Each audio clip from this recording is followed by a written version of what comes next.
ತುಂಬಾನೇ ಸುಲಭವಾಗಿ ರುಚಿಯಾಗಿ ಈ ರೀತಿಯಾಗಿ ಜುಣ್ಕನ ಟ್ರೈ ಮಾಡಿ ನೋಡಿ. ಇದನ್ನ ನೀವು ಸ್ನಾಕ್ಸ್ ರೀತಿಯಾಗಿ ಮಾಡ್ಕೊಂಡು ತಿನ್ಬೋದು, ಇಲ್ಲ ಹಬ್ಬಗಳಲ್ಲಿ ಮಾಡ್ಕೋಬಹುದು. ಇದನ್ನ ಯಾವ ರೀತಿಯಾಗಿ ಮಾಡಬೇಕು ಹೇಳ್ಕೊಡ್ತೀನಿ, ಎಲ್ಲೂ ಸಹ ವಿಡಿಯೋನ ಸ್ಕಿಪ್ ಮಾಡಬೇಡಿ, ಪೂರ್ತಿಯಾಗಿ ನೋಡಿ. ಎಷ್ಟು ಸಾಫ್ಟ್ ಆಗಿರುತ್ತೆ ಅಂದ್ರೆ ಬಾಯಲ್ಲಿಟ್ಟರೆ ಕರಗುತ್ತೆ, ಅಷ್ಟು ಚೆನ್ನಾಗಿರುತ್ತೆ.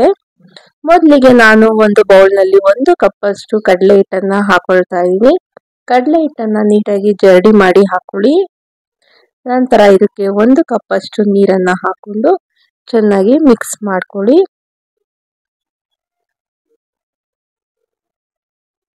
ಸ್ವಲ್ಪನೂ ಸಹ ಗಂಟಿರಬಾರ್ದು. ಮತ್ತೆ 1/4 ಕಪ್ ಅಷ್ಟು ನೀರು ಬೇಕನ್ನಿಸ್ತು, ಸೊ ಹಾಕೊಂಡು ಈ ರೀತಿಯಾಗಿ ಸ್ವಲ್ಪನೂ ಸಹ ಗಂಟಿಲ್ದೇ ಇರೋ ರೀತಿಯಲ್ಲಿ ಕಲಿಸ್ಕೋಬೇಕಾಗುತ್ತೆ. ಈ ರೀತಿಯಾಗಿ ಪೇಸ್ಟ್ ಅನ್ನ ತಯಾರು ಮಾಡ್ಕೊಳ್ಳಿ. ಈಗ ಇದನ್ನ ಪಕ್ಕಕ್ಕೆ ಎತ್ತಿಟ್ಕೊಳ್ಳೋಣ. ಈಗ ಒಂದು ಮಿಕ್ಸಿ ಜಾರಲ್ಲಿ ಒಂದು 8 ರಿಂದ 9 ಹಸಿಮೆಣಸಿನಕಾಯನ್ನ ಈ ರೀತಿಯಾಗಿ ಗ್ರೈಂಡ್ ಮಾಡ್ಕೊಂಡು ಪೇಸ್ಟ್ ಮಾಡ್ಕೊಂಡಿದ್ದೀನಿ. ನೀರನ್ನ ಹಾಕದೆ ಗ್ರೈಂಡ್ ಮಾಡ್ಕೊಳ್ಳಿ. ಈಗ ಇದನ್ನ ಪಕ್ಕಕ್ಕೆ ಎತ್ತಿಟ್ಕೊಳ್ಳೋಣ. ಈಗ ಒಂದು ಕಡಾಯಿಯಲ್ಲಿ ಸ್ವಲ್ಪ ಎಣ್ಣೆಯನ್ನ ಆಡ್ ಮಾಡ್ಕೊಂಡು ಇದಕ್ಕೆ 1 ಸ್ಪೂನ್ ಅಷ್ಟು ಸಾಸಿವೆಯನ್ನ ಹಾಕೊಂಡು, ನಂತರ ಇದಕ್ಕೆ 1 ಸ್ಪೂನ್ ಅಷ್ಟು ಜೀರಿಗೆಯನ್ನ ಹಾಕೊಂಡು ಅದು ಫ್ರೈ ಆದ್ಮೇಲೆ ಇದಕ್ಕೆ ಈಗಾಗಲೇ ಗ್ರೈಂಡ್ ಮಾಡ್ಕೊಂಡಿರುವಂತಹ ಹಸಿಮೆಣಸಿನಕಾಯಿ ಪೇಸ್ಟ್ ಅನ್ನ ಹಾಕೊಂಡು ಚೆನ್ನಾಗಿ ಫ್ರೈ ಮಾಡ್ಕೊಳ್ಳಿ. ಎಣ್ಣೆಯಲ್ಲಿ ಆದಷ್ಟು ನೀವು ಫ್ರೈ ಮಾಡ್ಕೋಬೇಕಾಗುತ್ತೆ. ನಂತರ ಇದಕ್ಕೆ ಸಣ್ಣದಾಗಿ ಕಟ್ ಮಾಡ್ಕೊಂಡಿರುವಂತ ಈರುಳ್ಳಿಯನ್ನ ಹಾಕೊಳ್ಳಿ. ಇದನ್ನು ಸಹ ಚೆನ್ನಾಗಿ ಫ್ರೈ ಮಾಡ್ಕೊಳ್ಳಿ. ನಂತರ ಇದಕ್ಕೆ 1 ಸ್ಪೂನ್ ಅಷ್ಟು ಶುಂಠಿ ಪೇಸ್ಟ್ ಅನ್ನ ಆಡ್ ಮಾಡ್ಕೊಳ್ತಾ ಇದ್ದೀನಿ.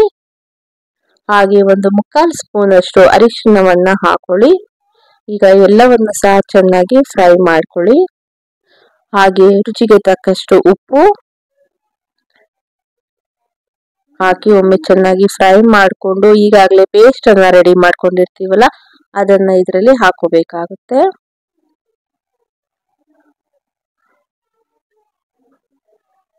ಈಗ ಒಮ್ಮೆ ಸ್ಪೂನಿನ ಸಹಾಯದಿಂದ ಚೆನ್ನಾಗಿ ಮಿಕ್ಸ್ ಮಾಡಿಕೊಂಡು ಇದಕ್ಕೆ ಮತ್ತೆ ಸ್ವಲ್ಪ ನೀರನ್ನ ಆಡ್ ಮಾಡಿಕೊಂಡು ಒಮ್ಮೆ ಗಂಟಿಲ್ದಿರೋ ರೀತಿಯಲ್ಲಿ ಈ ರೀತಿಯಾಗಿ ಕಲಿಸ್ಕೋಬೇಕಾಗುತ್ತೆ.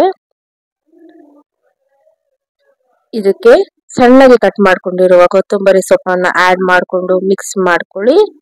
ನಂತರ ಇದಕ್ಕೆ ತುರಿದಿಟ್ಕೊಂಡಿರುವಂತಹ ಕೊಬ್ಬರಿ ತುರಿಯನ್ನ ಹಾಕೋಬೇಕಾಗುತ್ತೆ.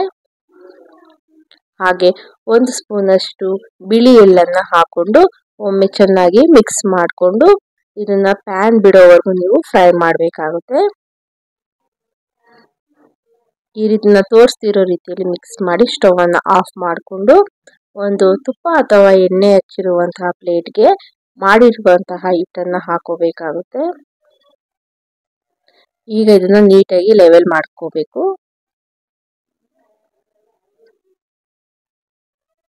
ನಂತರ ಮೇಲೆ ಸ್ವಲ್ಪ ಕೊತ್ತಂಬರಿ ಸೊಪ್ಪು ಹಾಗೂ ಬಿಳಿ ಎಳ್ಳನ್ನ ಹಾಕೊಳ್ಳಿ.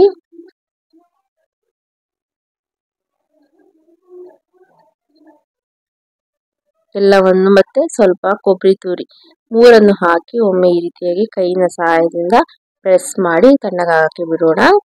ಇದು ಪೂರ್ತಿಯಾಗಿ ತಣ್ಣಗಾದ್ಮೇಲೆ ನಿಮ್ಗೆ ಯಾವ ಶೇಪ್ ಅಲ್ಲಿ ಬೇಕೋ ಆ ಶೇಪ್ ಅಲ್ಲಿ ನೀವು ಇದನ್ನ ಕಟ್ ಮಾಡ್ಕೋಬಹುದು. ಇದು ನೋಡೋದಕ್ಕೆ ಎಷ್ಟು ಕಲರ್ಫುಲ್ ಆಗಿದೆ, ತಿನ್ಲಿಕ್ಕೂ ಸಹ ಅಷ್ಟೇ ಕಲರ್ಫುಲ್ ಆಗಿರುತ್ತೆ.